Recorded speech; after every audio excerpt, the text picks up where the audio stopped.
शरीर पुलकित न हो जाए, तो शरीर में आग लग जाए, ये आंखें फूट जाए, और जो आंखें बुराई में ले जाए वो तो फूटने लायक है नहीं।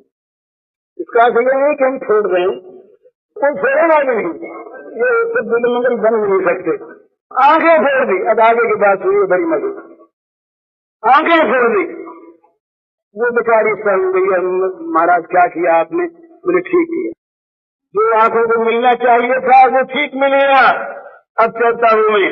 अब वही आंखों से खून बह रहा है और वो भगवान के प्राप्त करने की मिलने की उत्कंठा में व्याकुल हुआ बिलवंगल भगवान की खोज में चल गया, निकल गया। प्रियतम से मिलने को जिसके प्राण पर रहे हाहाकार, गिनता नहीं मार्ग की दूरी तो वह तो किसी प्रकार। प्राण व्याकुल है, थे मिलना है, कितनी दूर है, कितने दिन लगेंगे, कितना समय लगेगा, कितना सब करना पड़ेगा, ये हिसाब किताब नहीं। जहाँ ये हिसाब किताब है वहाँ मिलने की आकांक्षा नहीं जागी, नहीं जागी। चले दिए, परीक्षा हो गई। एक दिन लड़ा है, अंधा बिल्लु मंगल जा रहा है। कृष्ण, श्याम सुंदर, गोविंद, कब मिलोगे, कहाँ मिलोगे? अंदर भय निकल रही हृदय से, निकलनी चाहिए। जब तक भगवान को प्राप्त करने के लिए चित्त में उत्ताप नहीं होता, जल नहीं उठता हृदय, जब तक उनसे मिलने के लिए आंसू की धारा बह नहीं जाती, तब तक नहीं मिलना होता। हम रोते धन के लिए, हम रोते हैं क्या? धन के लिए रोते, अधिकार के लिए रोते, संघर्ष करते, बेईमानी करते, क्या नहीं करते। पर वो भाग्यवान है जो भगवान के लिए रोता है। रोता हुआ चला, भगवान ने देखा सच्चा है, अब उसे अब बहुत देर नहीं करनी है। आ गए छोटे से बालक, हाथ पकड़ लिया, बाबा अब हमारी बोली में तो ये तो गधे की सी आवाज है, वो बड़ी सुंदर थी, वो भगवान का असर ऐसा मीठा लगा। उसने देखा कि ये कौन आ गया, ये कैसे फांसी लगती जाई क्या? आंख खोली, उसके बाद भी फिर कुछ आ गया, बड़ा अच्छा हाथ लगा। तो बाबा कुछ खाओगे? तो भूख लगी हुई थी, पूछे खाओगे? बोले हाँ भैया। अच्छा तो मैं लाता हूँ। अब बोले साहब, अब उनकी लाई हुई चीज, उनके हाथ से उनकी लाई हुई, अब उसके स्वाद की तो कोई तुलना होने सकती। खाया नजर में हो और खा। बोले भैया थोड़ा ही रहा है, दो। बोले बाबा रोज देंगे तो नहीं, ठीक है ना? अब साहब रोज भोग मिलने लगा, बड़े आनंद में रहे बाबा जी ने कहा अरे हमें जाना है वृंदावन, तो बाबा ले चलो। हाँ ले चलो भैया, ले चलो। अब ले चलो में कौन देर थी? जिनके संकल्प से सृष्टियां बनती बिगड़ती हैं, उनके संकल्प से यहाँ से ब्रज पहुंच जाए, कौन देर पहुंच गए। बोले आ गए बाबा, ब्रज में आ गए। बोले आ गए। तो बोले अब हम जाते हैं। बोले नहीं भैया तू जा मत। बोले हम नहीं जाएंगे तो फिर ब्रज नहीं रहेगा, ब्रज न रहे। तू मत जा, तू तो बस मेरे पास रहे, हाथ पकड़ाए रहे। बड़ा सुंदर, बड़ा कोमल हाथ है, हाथ पकड़ाए रहे और मुझसे बात करता रहे। बस अंधे से भी बात करता रहे और अंधे के हाथ को कभी कभी छू लिया कर, और बस ये रहे, कुछ नहीं। उनका नहीं हम जाएंगे, छोड़ हाथ हमारा, जाएंगे। बूढ़े ने कहा नहीं छोड़ेंगे। हाथ छोड़ेंगे कैसे? हाथ छोड़ा नहीं जाता, बड़ा अच्छा लगता हुआ क्या रहता। झटका दिया, छूट गया। अब महाराज ये बिल मंगल सब तो पक्के हुए थे। बोले हस्तमुक्षित बलात् कृष्ण किमद्भुतम् हृदयादिमर्यासी पौरुषं गणयामि थे। हाथ फिराए जात हो निर्बल जान के मोहे, हृदय से जब जाओगे सबल बदूंगो। तो निकलो, देखे बुरा आदमी कमजोर, फिरा लिया हाथ पर। तुम असली मर्द हो, तुम बलवान हो, तो मैं सब समझू जब मैं हृदय में से निकल जाऊं। तो निकले कैसे? निकले कैसे महाराज? सब कर मम साचाग बठोरी, मम पद मन बाधु बरडोरी। सबके ममता के धागों को बटोर कर डोरी बचले, उस डोरी से अपने मन को भगवान के चरणों से बांध दे तो चरण बन गए भगवान की हृदय में। ये मरने की पूरी तैयारी हो गई, बस अब सत्या के मौत आ जाए।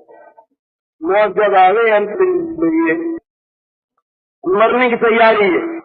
मन में से संसार निकल गया, मन में से भोग निकल गए, मन में से ममता निकल गई और इस मन में आकर के भगवान के चरणारविंद सदा के लिए स्थापित हो गए, विराज गए।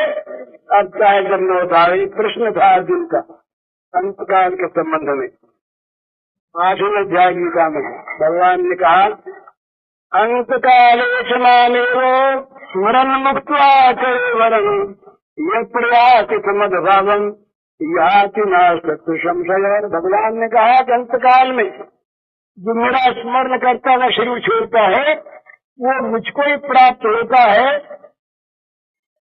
तो कहा फिर बड़ी अच्छी बात है, कोई संशय ही नहीं इसमें। तो हमारे मन में आए कि फिर अंतकाल में कर लेंगे। अरे उपदेश तो मिल गया, अंतकाल में जो होगा तो हो जाएगा, अंतकाल में कर लेंगे, अभी से क्यों ये आफत मचाएं।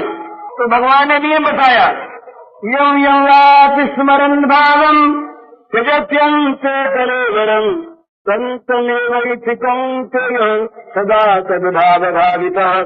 भगवान ने कहा कि भाई ये नियम है, जिस वस्तु में मन रखता हुआ आदमी मरता है उसी गति को प्राप्त होता है, पर अंत में मन रहता कहाँ है? जीवन भर जिसका विपरीत स्मरण किया उसमें इतना शिथिल हो गई। मन वहां पर अनभ्यस्त स्मृति नहीं कर सकता। जीवन में जिसका अभ्यास से याद रहेगा, तब अर्जुन ने कहा मैंने फिर क्या करें? तब मनी मन का तब तो भगवान ने कहा तस्मात्, इसलिए तस्मात् सर्वेषु कालेषु मामनुस्मरयुध्यत मय्यरप्रक्रमणो बुद्धिर् मामेवैष संशयम्। भगवान बोले इसलिए सर्वकाल में निरंतर मुझे मन में रखते हुए लड़ाई करो, पर मुझे मन में रखो सदा। लड़ाई तो करनी होता। सर्वेषु कालेषु मामनुस्मर, इस प्रकार मन बुद्धि मुझे सौंप दो। सच्चाई जब मौत आ गई, जब मौत आएगी तो तुम मिलोगे मौत को, मुझे अपने मन में बैठाए होंगे। मौत देखेगी तुम्हारे मन में मुझे बैठे हुए, मौत मर जाएगी। असली मौत वो जिसकी मौत हमेशा के लिए मर जाए। मौत मर जाए वो असली मौत, और मुक्ति मर जाए वो असली प्रेम। क्या समझे? कहीं लोग कहेंगे मुक्ति की निंदा कर दी। मुक्ति कहे गोपाल से मेरी मुक्ति कराए, बड़ी मस्तक चढ़े मुक्ति मुक्त रह जाए। अरे जहाँ मुक्ति की इच्छा है वहाँ भी अहम के कल्याण की इच्छा है, पर जहाँ प्रेम है वहाँ मुक्ति की भी चाह परवाह नहीं। मुक्त तो है ही। अगर जगत के भोगों में आसक्त है तो भगवान में आसक्त नहीं, और भगवान में आसक्त है तो जगत से मुक्त है। अब उसका बंधन क्या है? बंधन केवल यही भगवत के नाय बिंद का हृदय में रखना, सेवन करना, यही बंधन। किस बंधन छूटना चाहता नहीं। तो इस प्रकार से निरंतर भगवान में मन रहे तो मौत के लिए तैयारी करता है जब मौत आवे, और नहीं तो महाराज मौत तो आवेगी ही, मरना पड़ेगा ही निस्संदेह। छूट नहीं सकते, हजार उपाय कर लें, चेष्टा कर लें, आगे पीछे भाई योगी हो गए। बहुत दिनों के लिए हमने श्वास निरोध करके उम्र बढ़ा लिया, तब फिर आखिर मरना पड़ेगा। तो मरने से पहले जगत में से, संसार में से ममता को निकाल के भगवान में लगा दो। तो संसार में जो उसमें समता रखो। इसका अर्थ ये कभी नहीं है, भला ये मूर्खता होती है जब आदमी कहता है कि संसार को छोड़ने का मतलब अच्छे काम को छोड़ दे, भलाई को छोड़ दे, आलसी बन के बैठ जाए, सो जाए, ये नहीं। काम करो, अच्छी तरह से करो, पर ममता से न करके प्रेम से करो। प्रेम देता है, ममता देना चाहती है, ये अंतर है। प्रेम का स्वरूप है देना, जो देना चाहता है वो काम है, तो जो देना चाहता है वो प्रेम है। प्रेम और काम का अंतर। निजेंद्रिय प्रीति इच्छा तार नाम काम। ये चैतन्य महाप्रभु के ग्रामत में आया, बंगला तैयार है। विजेंद्रिय प्रीति इच्छा तार नाम काम, कृष्ण सुख इच्छा घरे प्रेम नाम। भगवान के सुख की इच्छा उसका नाम प्रेम, और हमें सुख मिले उनसे उसका नाम काम।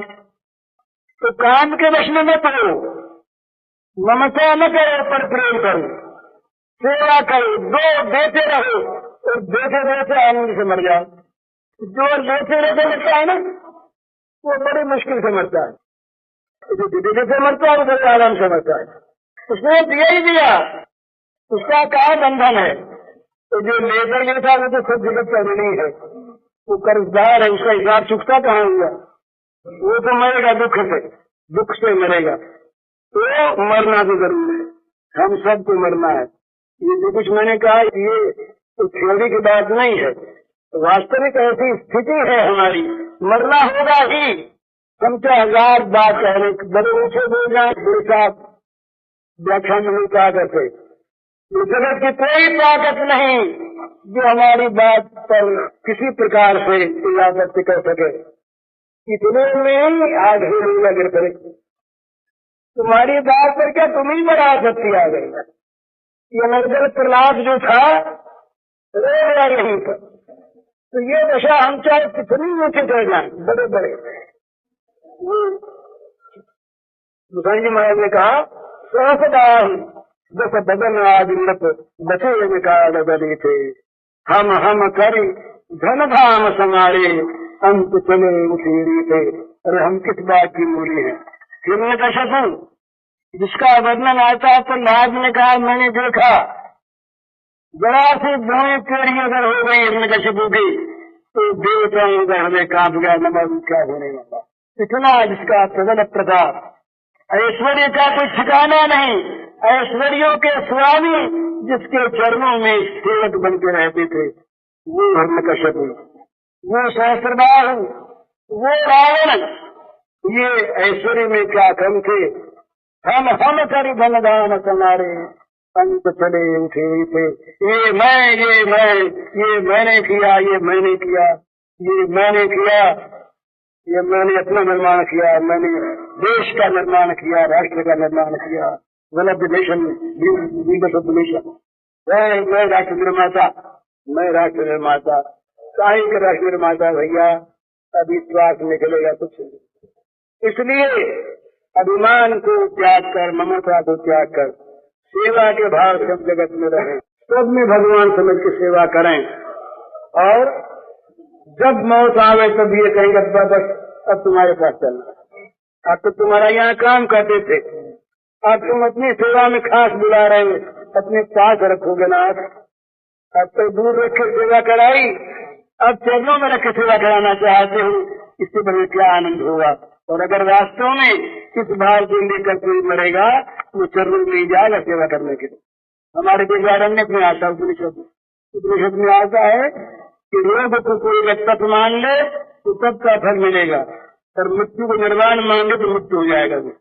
ये उपनिषद भावना है। तो इस प्रकार से मरने के लिए तैयार रहना चाहिए सबको, बुरे जवान सबको।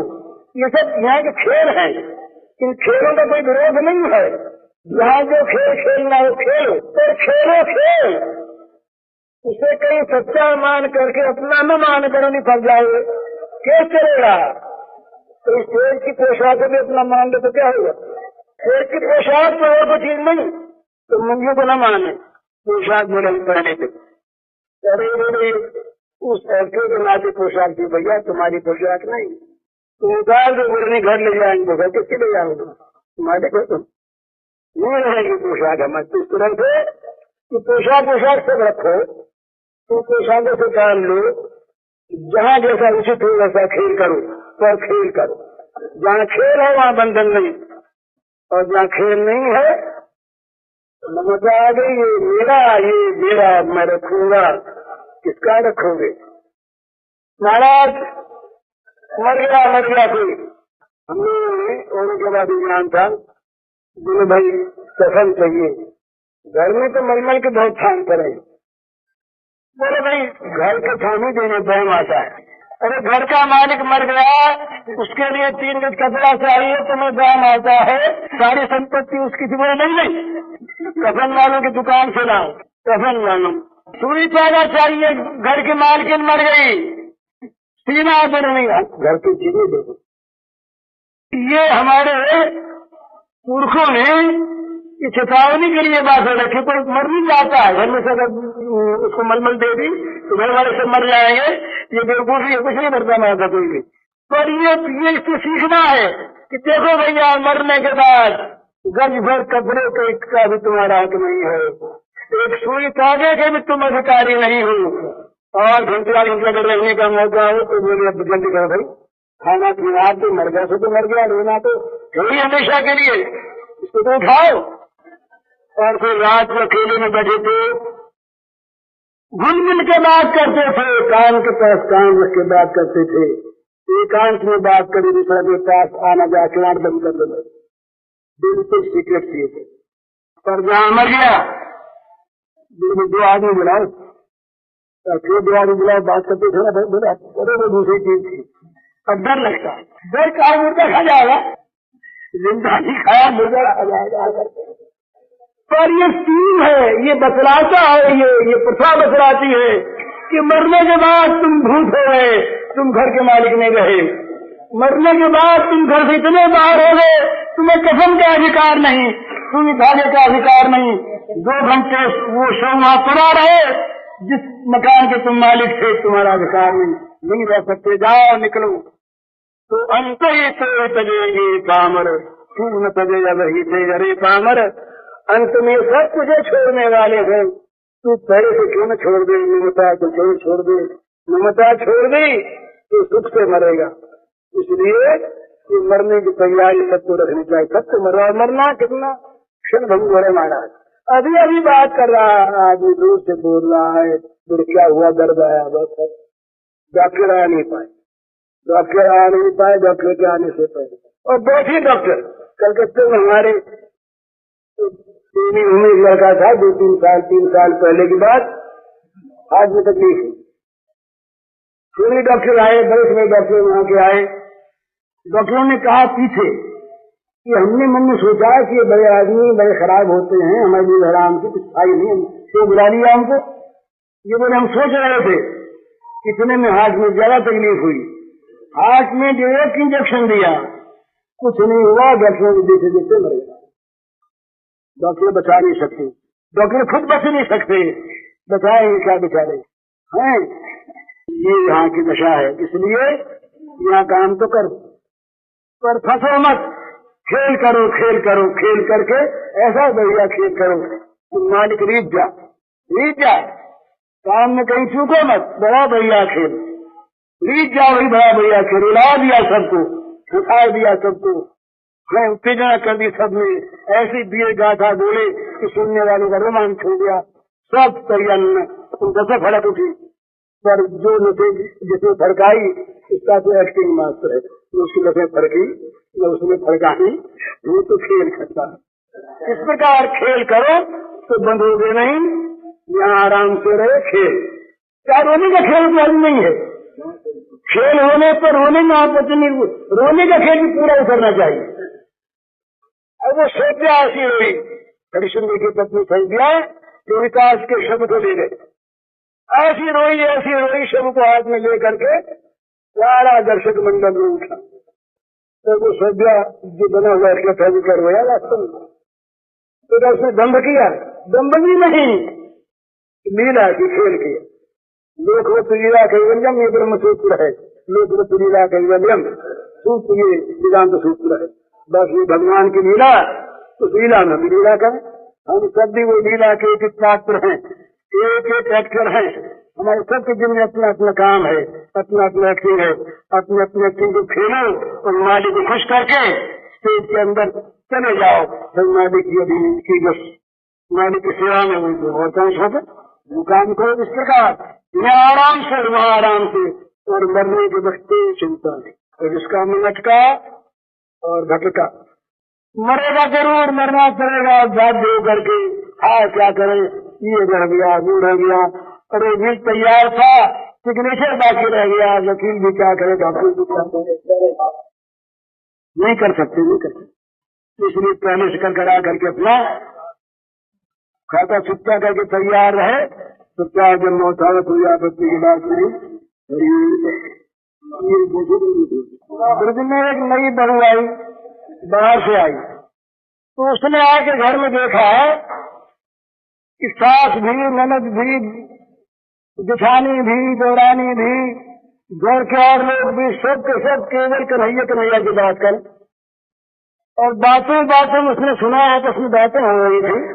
बोले भाई हमने तो कभी पहले देखा नहीं था, पर हमने सुना था, कल हम निकले उधर से तो मैं जरा सी हंसी दिख गई, बस हम तो फिर अपने आप में रहेगा। तो उसने कहा ये सब बेवकूफ इकट्ठे हुए सभी। अरे जरा सा वो लड़का नंद का, जरा सा वो हंस दिया तो क्या बच्चे होते क्या करते हैं।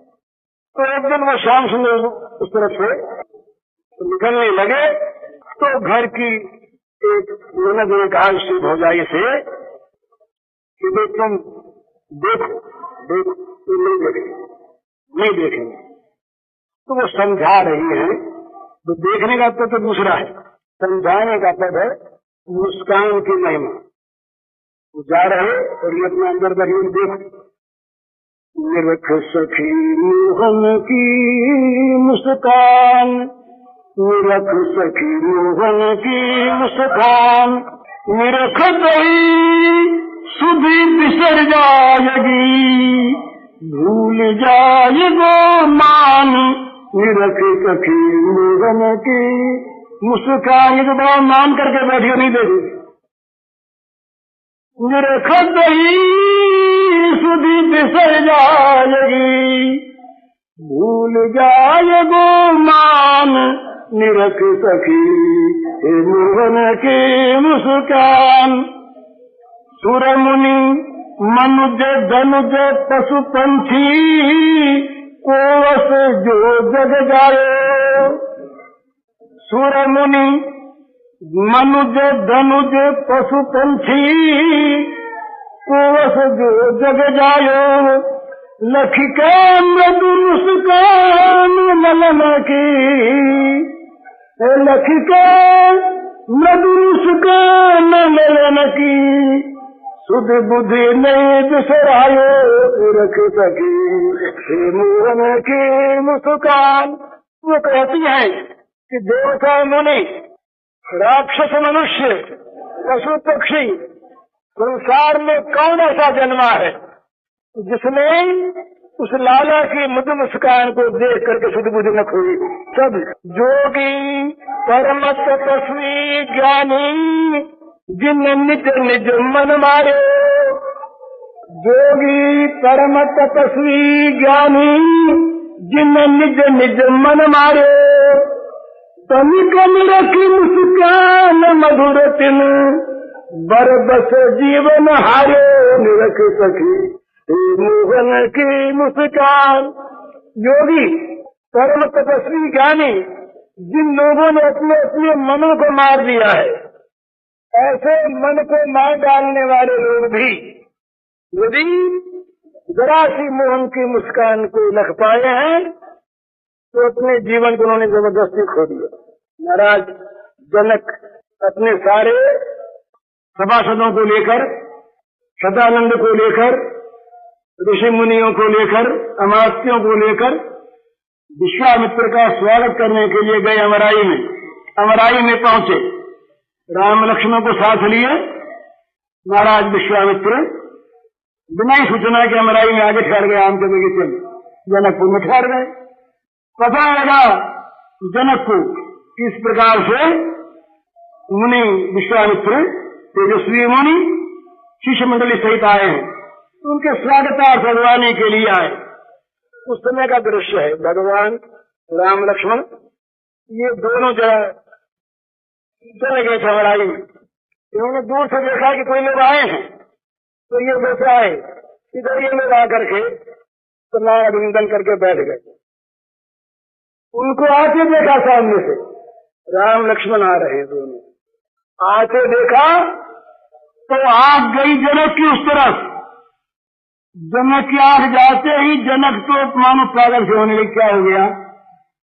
जनक जी का शरीर प्रेम से कांपने लगा। क्या हो गया? और खड़े हो गए। बच्चों को देख करके जनक मुनि मंडली खड़ी हो गई, मानो अकस्मात बिजली ने खड़ा कर दिया हो।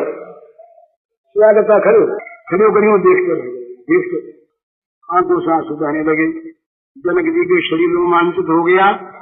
शर्म मन में आई कि ये मुनि मंडली क्या कहेगी, जनक रो रहा है। जनक के आंखों में आंसू आ गए हैं बच्चों को देख करके।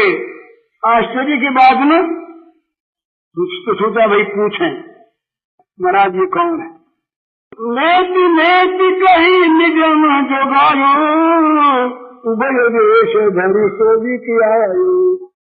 विश्वामित्र से जनक पूछते हैं कि महाराज क्या बात है? अपनी दशा देख कर, जिसको वेद नेच नेच कहते हैं वही ब्रह्म तो दो रूप करके नहीं आ गया। क्या बात? तो कारण क्या? जनक बच्चों से क्यों पूछे तो अपनी दशा बताते हैं। वो कहते हैं कि नहीं बिलोकत अति अनुरागा, बरबस ब्रह्म सुख ही मन त्यागा। नहीं बिलोकत अति अनुरागा, बरबस ब्रह्म सुख ही मन त्यागा। सज विराग रूप मन मोरा, सकित होत जिनि चंद चतोरा। मेरा मन स्वाभाविक वैराग्य रूप है। विषयों में दुख दोष देख देख करके वैराग्य की भावना नहीं करनी पड़ती। सहज विराग रूप मन मोरा, वो मेरा मन थकित हो जिनि चंद चकोरा। कहा कि इनको देखते ही, इनकी आंखों के सामने आते ही और ब्रह्म सुख ने जबरदस्ती मन को त्याग दिया। तो क्या बात? ये उनके रूप का जादू, मुस्कान का जादू। तो कहती है कि विसर्यो सहज विराज ब्रह्म सुख, थकित विलोचन ठाढ़े, तन पुलकित दीर्घ प्रीत सलित, द्रुत हृदय प्रेम रस बाढ़े। जब ये उनकी मुस्कान आवेगी सामने तो विराज बिसर जाएगा, ब्रह्म सुख परित्यक्त हो जाएगा और लोचन थकित हो जाएंगे, तन पुलकित हो जाएगा, आंखों में प्रेम का सलिल आ जाएगा, हृदय द्रवित हो जाएगा और प्रेम रस का उच्छ्वास उठने लगेगा। इसलिए मोहन की मुस्कान, मोहन की मुस्कान ये सबसे बड़ी चीज। तो भाई जब संसार से विराग होगा तब वो विराग होगा। जब उनको चाहोगे तो वो सब जगह है ही। तो कभी उन्होंने अपनी मुस्कान दिखा दी तो निहार हो जाओगे हरिओम।